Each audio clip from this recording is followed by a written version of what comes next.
ஜனநாயகத்தின் மேல் நம்பிக்கை இருப்பதால் அரசியலில் தனக்கு சம்பந்தம் இருப்பதாக நடிகர் கமலஹாசன் தெரிவித்துள்ளார். கடந்த அக்டோபர் 2ஆம் தேதி தூய்மை இந்தியா திட்டத்தை துவக்கிய பிரதமர் மோடி இத்திட்டத்தில் சேர 9 பேருக்கு அழைப்பு விடுத்தார். அதில் தமிழகத்தைச் சேர்ந்த நடிகர் கமல்ஹாசன் தனது பிறந்த நாளான வெள்ளியன்று தூய்மை இந்தியா திட்டத்தில் இணைந்தார். நவம்பர் 7ஆம் தேதி 60வது பிறந்த நாளை முன்னிட்டு சென்னை தாம்பரத்தில் உள்ள மாடம்பாக்கம் ஏரியை தமது ரசிகர்களுடன் இணைந்து கமல் சுத்தம் செய்யும் பணியை துவக்கினார். இந்த 9 பேர் பட்டியலில் தெற்கத்தி பக்கத்திலிருந்து என் பெயர் குறிப்பிட காரணமாக இருப்பவர்கள் நீங்கள் என்பதை, ஏனால் நாம் தனிமரம் அல்ல, தோப்பு.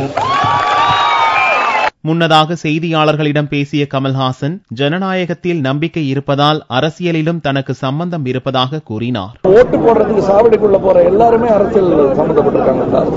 அந்த அளவுக்கு எனக்கும் அரசியல் உண்டு. அரசியல் இல்லாமல் இந்த நாடு இல்லை என்பதை முடிவு செய்த பிறகுதான் டெமோக்ரஸி ஆகும். இல்லைன்னா நம்ம ஒரு சர்வாதிகாரிக்கு அடியில் இருந்தோம். சோ இந்த டெமோக்ரஸியில் எனக்கும் நம்பிக்கை இருப்பதால் நானும் அரசியலில் சம்பந்தப்பட்டிருக்கிறேன். மக்களின் நியமித்த பிரதிநிதிகள் தான் அவர்கள் என்பதை நம்புவதால் நானும் அதில் சம்பந்தப்பட்டிருக்கிறேன் என்று அவர்கள் ஏதோ வேலை செய்கிறார்கள், நாம் முதலாளிகள் என்று நினைக்கக்கூடாது. இந்நிகழ்ச்சியில் பங்கேற்ற தமிழக பாரதிய ஜனதா தலைவர் தமிழிசையிடம் நடிகர் ரஜினிகாந்தை அழைத்தது போல் கமலை அழைப்பீர்களா என்று நிருபர்கள் கேட்டதற்கு கமலுக்கு தர்ம சங்கடத்தை உருவாக்கும் எண்ணமில்லை என்று பதிலளித்தார்.